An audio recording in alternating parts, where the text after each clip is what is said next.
What's up, Wizards? It's Dev from SBMTG. We got the very last of the Magic Origin spoilers today. Wizards was like, you know what, screw it. Let's go ahead and give you the entire set. So you can check that out. Mostly limited applications these cards have. They really flesh out what we thought the limited environment was going to be like. It pretty much is probably going to be that way. So, without further ado, let me go ahead and give you what I think are the most interesting of the 50 or 60 or so cards spoiled today. And I'll give you the link for the rest of the spoilers in the description. Let's talk about Swift Reckoning really quickly. I think that this is a really interesting card. I don't know if anybody else thinks that, but I mean, splashable, 2 mana, often instant speed when it works right.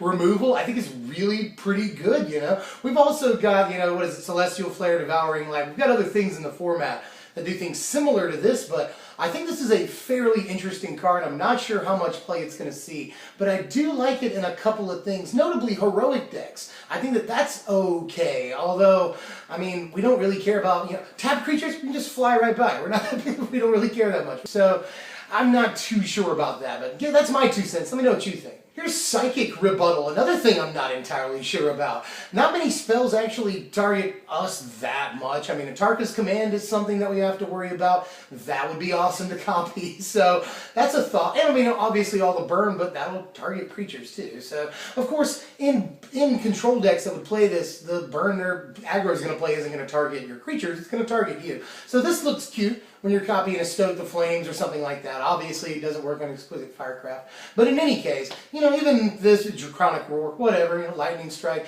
I feel like it's okay. It's probably a decent sideboard counterspell, but again, like Ravaging Blaze might be a thing, Crater's Claws already is a thing, and this doesn't copy those well. But I think that's fairly minimal, honestly. I think it probably will be played in some sideboards, but I'm not sure totally of the impact it'll have. Here's something I'm interested in. This is Eyeblight Massacre, another sideboard card for the Elves decks. I think this is definitely a good SB card for them.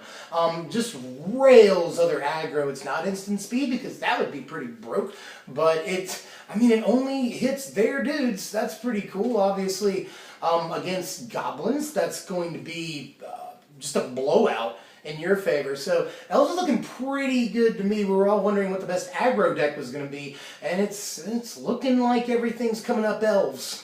Speaking of, this is Thornbow Archer. I'm pretty interested in this guy, but I'm not sure if I should be. Sort of a 1 mana 2 power guy, not often. Doesn't trade, you know, when blocking, things like that. But I think it's pretty darn cool. In Limited, I'm not entirely sure. I don't really like 1-drops in Limited to begin with, plus it's entirely possible your opponent will have some else. Who knows how much value you're going to get out of there. But in the green-black Elves deck that is a thing, is this a 1-drop you want to play? Maybe. It sucks we didn't get Elvish Mystic. We officially, as far as I saw, did not get Elvish Mystic. So we will still have it until October. Who knows if we'll get it or some equivalent in BFZ, Battle for Zendikar.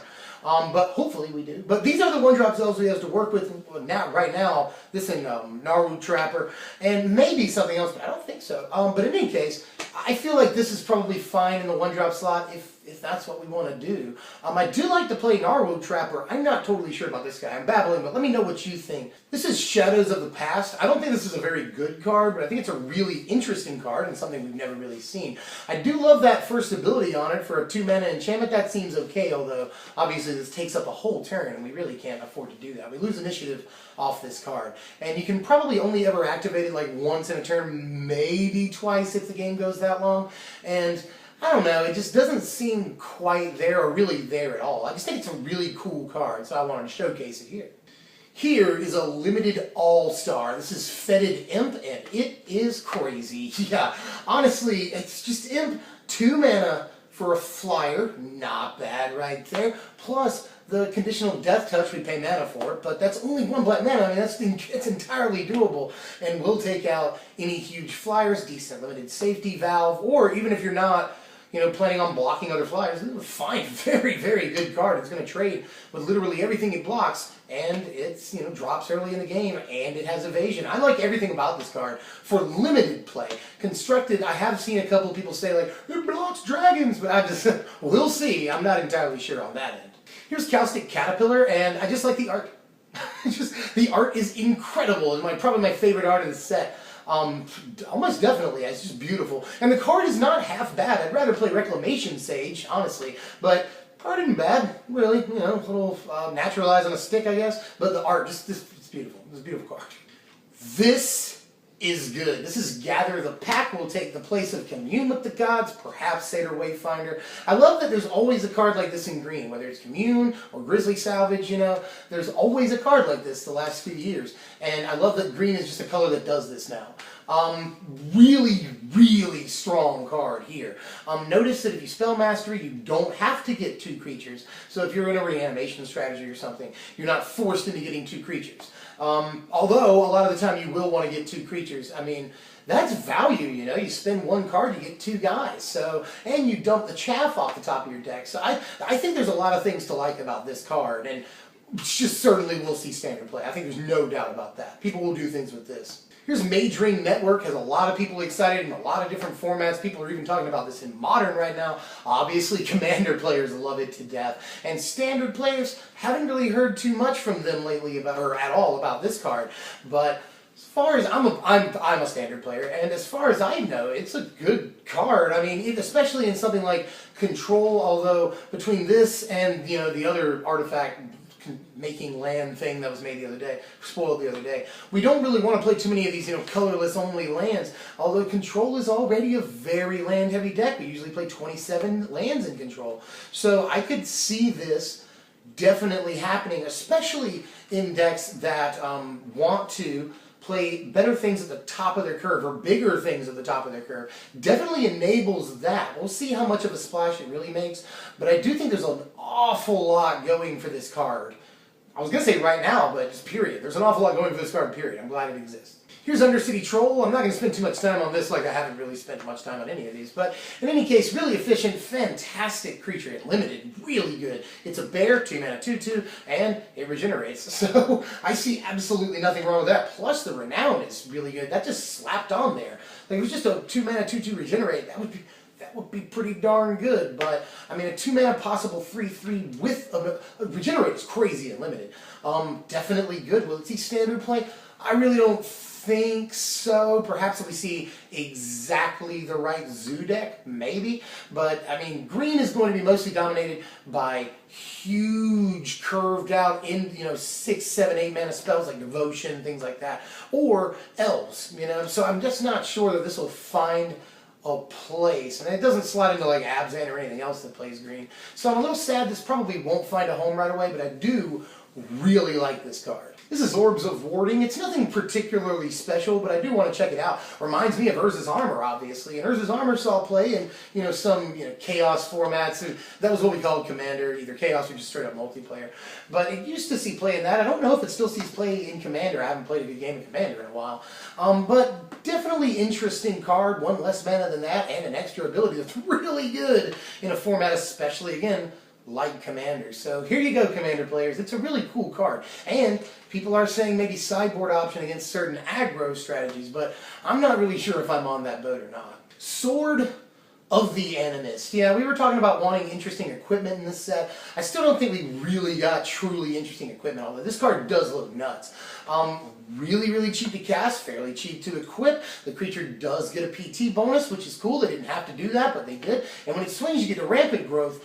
That is really good. It doesn't have to get through for combat damage or anything like that. It doesn't have to do anything stupid like kill a creature in combat. Just whenever it taps to swing, you get to go Rampant Growth, which is fantastic. Yet another good thing to help flip Nissa, another good thing for ramp decks. I think this is a fantastic card, and hopefully, if we get something like Landfall and be in Battle for Zendikar, this will just be mind-blowing. I love that the creature doesn't have to get through. That's very important. I don't think it's like Yumizawa's Jite or anything, like an equipment that's just going to totally flip the format, but I do think this will be the first equipment in a while that really, really sees constructed play, in Standard at least. So I like it. Let me know what you guys think. We got 3 gold cards to finish off these spoilers here. We got Erois's Champion. I'm not really sure if Red-White Soldiers is going to be a thing, although we have seen a couple of interesting red cards, and it opens us up to burn and stuff. That's pretty cool. But all things considered, I do like that it's a 3 mana double strike 2/2. That seems good to me. I mean, I like Arishan Foremost in the Black-White Warriors decks, but this doesn't have any sort of added value or anything. It's fairly hard to cast, so I'm not really sure. Now, in Limited, yes, but also in limited, I don't know about the red-white soldiers deck, or just the red-white sort of aggro-y deck that we see in limited. I don't know about that deck. I will give you my top 5 colors in limited and pre-release primer coming up here in the next few days, but honestly, I'm just not sure that's a great color combination, although Double Strike is a ridiculous ability in pretty much every format, so don't count it out. I do like this card. Here's Possessed Scab. Yeah, fantastic, I think, in limited. Now, constructed, I don't think this will see much play. It reminds me of Farika's Mender, only maybe a little bit better, you know. It doesn't have the power of Farika's Mender, but still, Farika's Mender didn't really see much play, although it is a budget favorite, and people that have tested with it say that it's really good. So, and I'm one of them. I love Farika's Mender, and this is like that, except it also sort of, I don't want to say Snapcasters or anything, but it's, you know, reminiscent. I guess, what is that? Archivist is the name of that card. But in any case, I do think the card is fantastic in limited formats, but we'll probably see no standard play. We'll see. I mean, it is value in a way, but I really don't see it. And finally, I saved this guy for last. This is Thunderclap Worm. Wisely, not a dragon. Probably wisely. Thunderclap Worm is really effing good. I do, in fact, like this guy. Flash on this dude is just sick. And the bonus for your flyers, one of the more important and time-tested limited decks, especially in draft, is the blue-white flyers deck. And this is just the piece for that deck. It actually makes it a thing because blue isn't an entirely strong color, although it does have some good flyers in this set. Really good flyers. So this is the key piece for the blue-white flyers deck. You get this passed to you, you open it up. I would probably take it, especially in core sets, which tend to be more pared down versions of Magic for beginners. No, that's not, I don't think that's what Origins is. There's a lot of funky stuff going on here. But Blue-White Flyers is usually a great draft archetype, and this is going to make it crazy if you open a copy of this. So I love this card. Standard play? Probably not. We'll see if Blue-White Fish is a thing. If Fish is a thing, maybe. But still, I'm not entirely sold. I do like the card. But maybe if Fish is a thing, Flash really goes a long way to making that good. So I like the card. Let me know what you think. Well, that's it. Like I said, link in the description for the rest of it. There are a couple of interesting cards in there, and mostly some limited stuff. We do see the format looking pretty good as far as limited play. Innistrad is sort of known as the best set to draft or play in sealed. This might be a really fun set, though. A lot of funky stuff going on, like I said, even in limited, and will have an impact on constructed. I think we can all agree. This is going to shake things up, maybe even more than Dragons did. So yeah, these are all the spoilers, guys. That means look out for set reviews coming up soon, and I've got a super special video coming up that is, means a lot to me. So definitely sub if you haven't done that yet. Like, share, comment, subscribe. Please hit that thumbs up button. We're trying to grow and grow more, and we really love all the support lately and all the new subs. Thank you so much. I'm Dev from SBMTG. Thank you for watching, my wizards.